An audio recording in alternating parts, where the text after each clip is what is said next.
This is my video for round 3 of Utah Sport Bike Association racing. I came into this weekend with high hopes and a goal of a sub 2-minute lap time. At the local nature trail, I had finally topped my fastest lap on the GPZ with my SV. This regression is due mainly to the riding position and being less comfortable with how sporty the SV rides versus the upright GPZ. Sumo-style bikes dominated this track with their agility. I had also brought an Insta 360 Go 2 to the track so I could have helmet-mounted video in compliance with the rules of the club. I have it tucked inside the right side of my visor, and since this is a counterclockwise track, all the important corners are to my left. If it was a clockwise track, I would put it on the left side of my visor because it does block some peripheral vision, so having full vision through the important side is what I would do. Practice 1 was uneventful. My fast lap was a 2:09. Unfortunately, this session didn't get published to Race Hero, so I don't know what my progression was like, but I would bet that it was somewhere around 5 seconds a lap dropped. I was never pushing, I don't have warmers, I run Michelin Pilot Power 2CT DOT tires. Yes, I know this is not the fastest. Moving on. It was a session to get back into the groove of the big track before pushing in P2 to set a burner. Unfortunately, P2 ended before it started, and coming out of West 10 on my outlap, the engine let go. While sitting in the grass, I refired the engine and it sounded like death.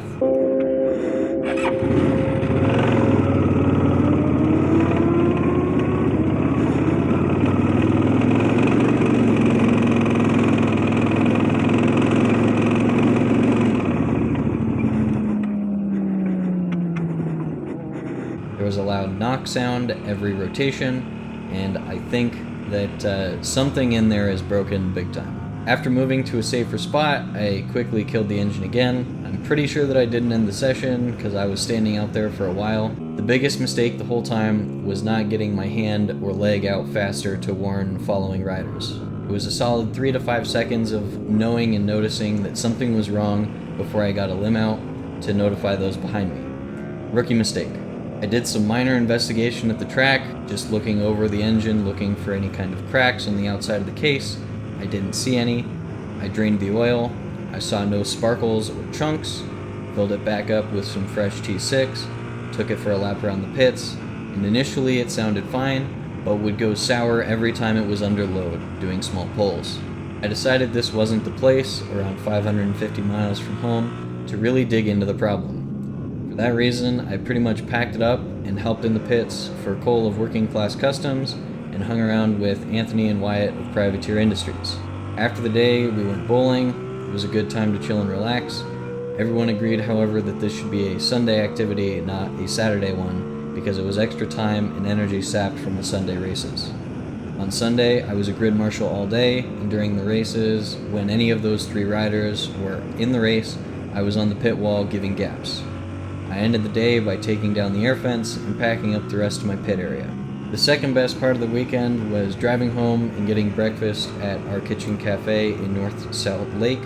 Absolutely fantastic Spanish omelet, $13.50 for a half plate of omelet, half plate of hash browns, and 2 plate-sized pancakes. Total deal, fantastically delicious. Since the round, I've made it home and started digging into the bike. Initially, I thought I might have just had a loose spark plug on the front cylinder, since when taking things down, there was no noticeable breaking the plug loose. I put everything back together, took it for a quick test ride, but just like in the pits, the moment I put any load into the engine, it sounded like death. However, it did pull with power, unlike when I was on the track. An interesting change. Getting back to my garage, I noticed that it was dumping oil out of the top of the front cylinder.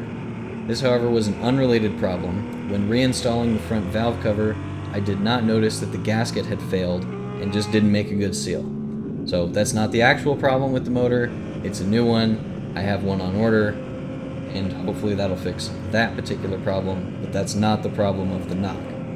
If anyone has ideas of where to look for problems based on the sound in the video, I'm all ears.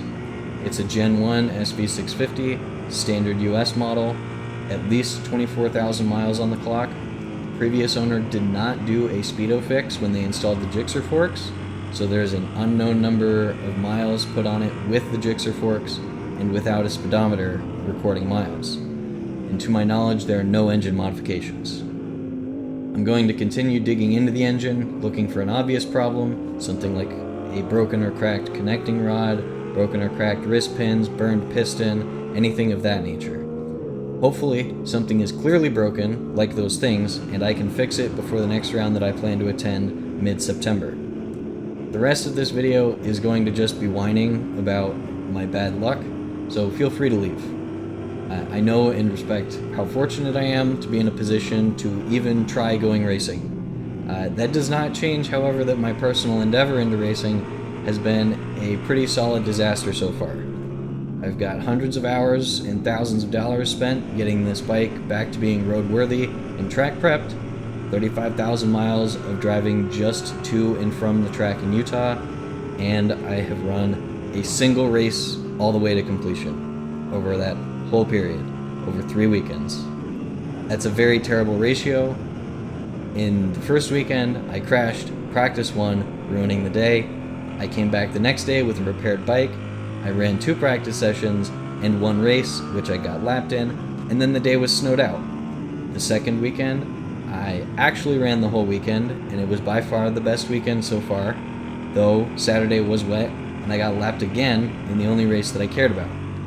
Sunday, however, was dry, and is the only race I have yet to run where I completed the whole thing. This weekend, I did a single warm-up session and an outlap, and then my engine blew up. This all amounts to spending $2,100 in just race fees to complete a single race, and 2 weekends where I spent a whole day just volunteering and helping with the club, which is exactly what you should do, but it also means that I've paid $1,000 in race fees across those 2 weekends, so half it for 1 day of 2.